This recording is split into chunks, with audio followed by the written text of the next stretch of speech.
ဒီနေ့ဗီဒီယိုမှာပြောပြပေးမယ် phrasal verb ကတော့ take နဲ့ပတ်သက်တဲ့စကားလုံးလေးတွေပဲဖြစ်ပါတယ် take ဆိုတာကတော့တည်ဆောင်သည်ခေါ်သည်ယူသည်ဆိုတဲ့အဓိပ္ပာယ်ရတဲ့ verb တစ်လုံးပဲဖြစ်ပါတယ် take ကို phrasal verb အနေနဲ့အသုံးပြုတဲ့အခါမှာ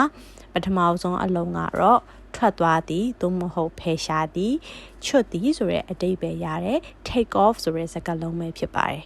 take off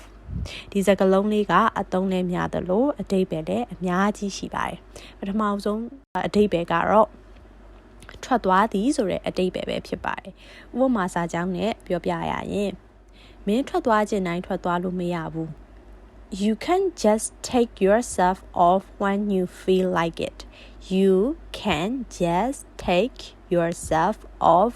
when you feel like it. You may can မတတ်နိုင်ဘူး can ဆိုတာတော့ cannot ရဲ့အတူကောင်းအနေနဲ့အသုံးပြုထားတာဖြစ်ပါတယ် can တတ်နိုင်သည် cannot မတတ်နိုင်ဘူးလုပ်လို့မရဘူးဆိုတဲ့အဓိပ္ပာယ်မျိုးဖြစ်ပါတယ် just ဒီလိုလေး take yourself off take off ဆိုတာကတော့ခုနပြောသလိုထွက်သွားသည်ဆိုတဲ့အဓိပ္ပာယ်ပဲဖြစ်ပါတယ် take yourself off ဆိုတာကကြတော့ဖယ်လိုက်လို့မရဘူးဒီနေရာကနေထွက်သွားလို့မရဘူးဆိုတဲ့အဓိပ္ပာယ်မျိုးဖြစ်ပါတယ် when you feel like it မင်းအဲ့လိုလုပ်ချင်နိုင်ဆိုတဲ့အဓိပ္ပာယ်မျိုးဖြစ်ပါတယ်အတိအကျပြပြရင် when အချိန် you feel ခံစားရတယ် like it at like ဆိုတာအဲ့လိုမျိုး it ထွက်သွားခြင်းနဲ့လို့ခံစားရတိုင်းမင်းထွက်သွားလိုက်လို့မရဘူးဆိုတဲ့အဓိပ္ပာယ်မျိုးပဲဖြစ်ပါတယ်ဒီနေရာမှာ take နဲ့ off ကြားမှာ pronoun ဖြစ်တဲ့ yourself ကိုထည့်ပြီးတော့အသုံးပြုပေးရမှာဖြစ်ပါတယ်ဒီလိုမျိုးစာကြောင်းတွေကတော့ကိုကသူများနဲ့တူအလုပ်တစ်ခုကိုတွဲလုပ်တယ်ဒါမှမဟုတ်ကိုတောင်းယူထားတဲ့ကိစ္စတစ်ခုကိုမလုပ်ချင်တော့ဘူးထွက်ချင်တယ်ဆိုတိုင်းလက်လွတ်စပွဲထွက်လိုက်လို့မရဘူးဆိုတဲ့အဓိပ္ပာယ်မျိုးနဲ့အသုံးပြုတဲ့စာကြောင်းလေးပဲဖြစ်ပါတယ် You can just take yourself off when you feel like itမင်းထွက်သွားခြင်းနိုင်ထွက်သွားလို့မရဘူးလို့အသုံးပြုထားခြင်းဖြစ်ပါတယ်နောက်ထပ် take off ရဲ့အဓိပ္ပာယ်တစ်ခုကတော့အဝတ်အစားချွတ်သည်ဆိုတဲ့နေရာမှာအသုံးပြုပါတယ်ဥပမာပြောရရင်အဝတ်အစားတွေမဟုတ်ဘဲနဲ့မျက်မှန်အုတ်ထုပ်ဖက်နက်စသည့်အရာတွေချွတ်တဲ့အခါမှာလည်း take off ဆိုတဲ့စကားလုံးကိုအသုံးပြုလို့ရတာဖြစ်ပါတယ်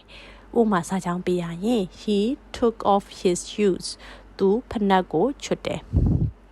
he သူ take off ဒီနေရာမှာတော့ past tense အနေနဲ့အသုံးပြုထားတဲ့အတွက်ကြောင့်မလို့ take ရဲ့ verb 2ဖြစ်တဲ့ took took ကိုအသုံးပြုထားတာဖြစ်ပါတယ် off သူ့ရဲ့ဖက်နက်တွေကိုချွတ်တယ် his shoes သူ့ရဲ့ဖက်နက်တွေကိုချွတ်တယ်ဆိုတဲ့အဓိပ္ပာယ်မျိုးဖြစ်ပါတယ်နောက်တစ်ခုကတော့သပင်ညှက်တယ်သပင်ကိုတိယုံတိတယ်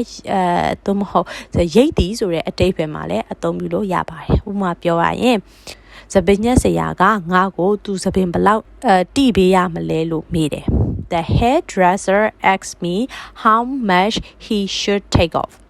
The hairdresser asked me how much he should take off. The hairdresser ဆိုတာစပင်းညက်ပေးရသူဒါမှစပင်းကိုပုံသွေးပေးရသူမျိုးကို hairdresser လို့အသုံးပြုလို့ရတာဖြစ်ပါတယ်ask me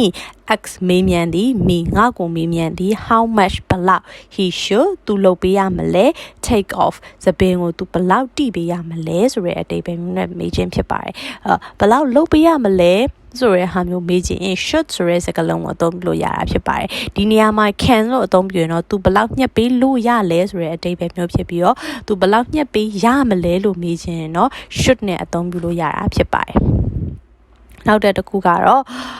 ဖွင့်သည်ဖြုတ်သည်ဖယ်သည်ဆိုတဲ့အဓိပ္ပာယ်နဲ့လည်း take off ကိုအသုံးပြုလို့ရတာဖြစ်ပါတယ်ပလင်းဖုံးကိုဖြုတ်လိုက်လို့အသုံးပြုခြင်းရင် take the lid off the jar take the lid off the jar take off ဖြုတ်သည်ဖယ်သည် the lid အဖုံးကို the jar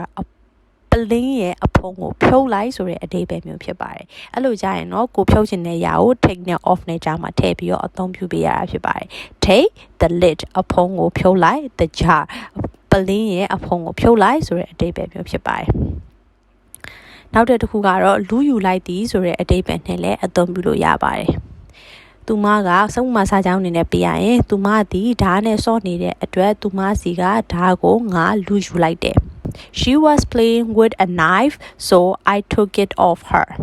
She was playing with a knife, so I took it off her. She သူမက was playing ကစားနေခဲ့တယ်ကိုမြင်တဲ့အချိန်မှာသူမကအဲ့ ခေါကစားနေခဲ့တယ်ဒါပေမဲ့ဒီအဖြစ်ဖြစ်ကြီးတစ်ခုလုံးကအတိတ်ကာလမှာဖြစ်ခဲ့တယ်ဆိုတဲ့အတွက်ကြောင့်မလို့ were ဆိုတဲ့စကားလုံးကိုအသုံးပြုထားခြင်းဖြစ်ပါတယ် verb ing အသုံးပြုရတဲ့အတိတ်ပဲကတော့သူမြင်လိုက်တဲ့အဲ့အတိတ်ကာလနှုန်းကသူမြင်လိုက်တဲ့အချိန်မှာလှုပ်လက်တက်လှုပ်လက်ဆဖြစ်နေတဲ့အတွက်ကြောင့်မလို့ was playing ဆိုတဲ့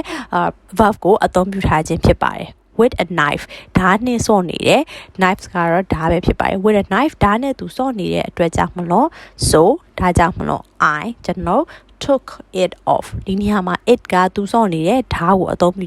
အစားထိုးပြီးတော့အသုံးပြုထားတဲ့ pronoun ပဲဖြစ်ပါတယ်ဒါကြောင့်မလို့ I took it off her သူမစီကနေလူယူလိုက်တယ်လို့အသုံးပြုထားခြင်းဖြစ်ပါတယ်